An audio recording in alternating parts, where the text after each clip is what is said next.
अगर मैं आपसे पूछूं एक ऐसा आदमी जिसने लाखों लोगों का डिप्रेशन दूर किया, जिसकी कॉमिक टाइमिंग पर पूरा देश हंसा, क्या वो आदमी एक दिन अदालत में खड़ा होकर कह सकता है, सर मेरे पास पैसे नहीं है, मैं अकेला हूं? सुनने में ये किसी फिल्म की स्क्रिप्ट लगती है, लेकिन ये असलियत है।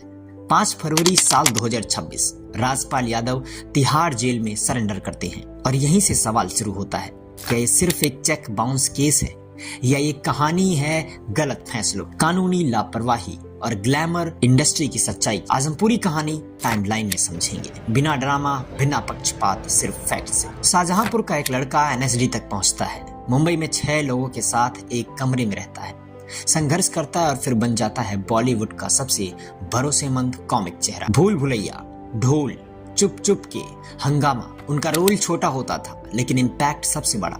लेकिन साल 2010 में उन्होंने एक ऐसा फैसला लिया जो उनके करियर का टर्निंग पॉइंट बन गया। उन्होंने सोचा, मैं सिर्फ एक्टिंग नहीं करूंगा, फिल्म बनाऊं। जब सपना बिजनेस बन जाता है, फिल्म अता पता लापता। इसके लिए लगभग 5 करोड़ रुपए की फंडिंग ली गई। राजपाल का दावा था ये निवेश था, लेकिन समझौते के अनुसार पैसा मुनाफे के साथ लौटाना था। फिल्म रिलीज हुई और बॉक्स ऑफिस पर पूरी तरह फ्लॉप हो गई। अब ध्यान दीजिए, 5 करोड़ मूल रकम, ब्याज, पेनाल्टी, कुछ सालों में ये रकम बढ़कर 9 से 11 करोड़ तक पहुंच जाती है।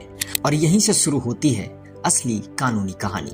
भारत में सेक्शन 138 नेगोशिएबल इंस्ट्रूमेंट्स एक्ट, अगर आपका चेक बाउंस होता है और आप समय से भुगतान नहीं करते तो यह आपराधिक मामला बन सकता है। राजपाल यादव ने कई बार अदालत में वादा किया कि वो भुगतान करेंगे, लेकिन समय पर नहीं कर पाए। और यहाँ कोर्ट नाराज क्यों हुई? क्योंकि मामला सिर्फ कर्ज का नहीं था, मामला था वादे तोड़ने का। जब कोर्ट को बार बार आश्वासन दिया जाए और फिर पालन न किया जाए तो बन जाता है कंटेम्प्ट ऑफ कोर्ट। कोर्ट ने साफ कहा, आप कलाकार हैं, इसका मतलब ये नहीं कि आपको विशेष छूट मिलेगी। और 5 फरवरी साल 2026, 6 महीने की सजा। यहाँ कहानी इमोशनल हो जाती है। सरेंडर से पहले राजपाल कहते हैं, मेरे पास पैसा नहीं है, मैं अकेला हूँ। लेकिन क्या वाकई वो कंगाल हो गए थे? साल 2026 में उनकी शाहजहांपुर वाली संपत्ति बैंक ने सील कर दी थी। हाल की फिल्मों भूल भुलैया 2 और भूल भुलैया 3 से कमाई हुई, लेकिन ध्यान रखें, जब कर्ज कंपाउंड इंटरेस्ट के साथ बढ़ता है तो वो स्नोबॉल इफेक्ट की तरह हो जाता है। और अगर इनकम इरेगुलर हो, जैसे फिल्म इंडस्ट्री में होती है, तो रीपेमेंट मुश्किल हो सकता है। ये सिर्फ पैसा नहीं था कि कहानी नहीं है, ये है कैश फ्लो मैनेजमेंट की असफलता। नवाजुद्दीन सिद्दीकी ने एक इंटरव्यू में कहा था, राजपाल का घर स्ट्रगल्स के लिए लंगर जैसा था, 24 घंटे रसोई चलती थी। आज वही लोग सुपरस्टार हैं। लेकिन जब उन्होंने कहा मैं अकेला हूं तो सवाल उठता है, क्या ग्लैमर इंडस्ट्री रिश्तों पर नहीं सफलता पर चलती है? हालांकि कुछ लोग सामने आए, सोनू सूद ने साथ देने की बात कही, कुछ नेताओं और म्यूजिक प्रोड्यूसर्स ने आर्थिक मदद का प्रस्ताव दिया, लेकिन कुल कर्ज 10 से 11 करोड़ के आसपास बताया जा रहा है। और सजा काटने से कर्ज खत्म नहीं होता।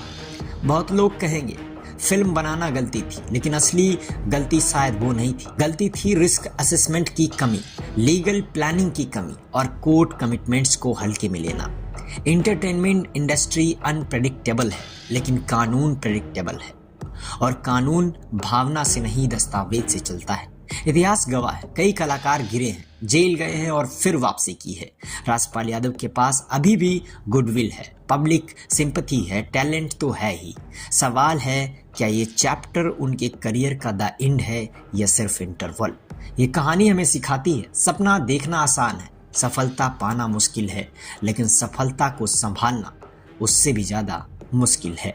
और अगर आप कोई भी चेक साइन करते हैं तो वो सिर्फ एक कागज नहीं, कानूनी वादा होता है। अब आप बताइए, क्या राजपाल यादव वापसी करेंगे? कमेंट में जरूर लिखिए। मैं हूं आकाश, आप देख रहे थे STG Info TV। मिलते हैं अगली वीडियो में, तब तक के लिए जय हिंद, नमस्कार, वंदे मातरम।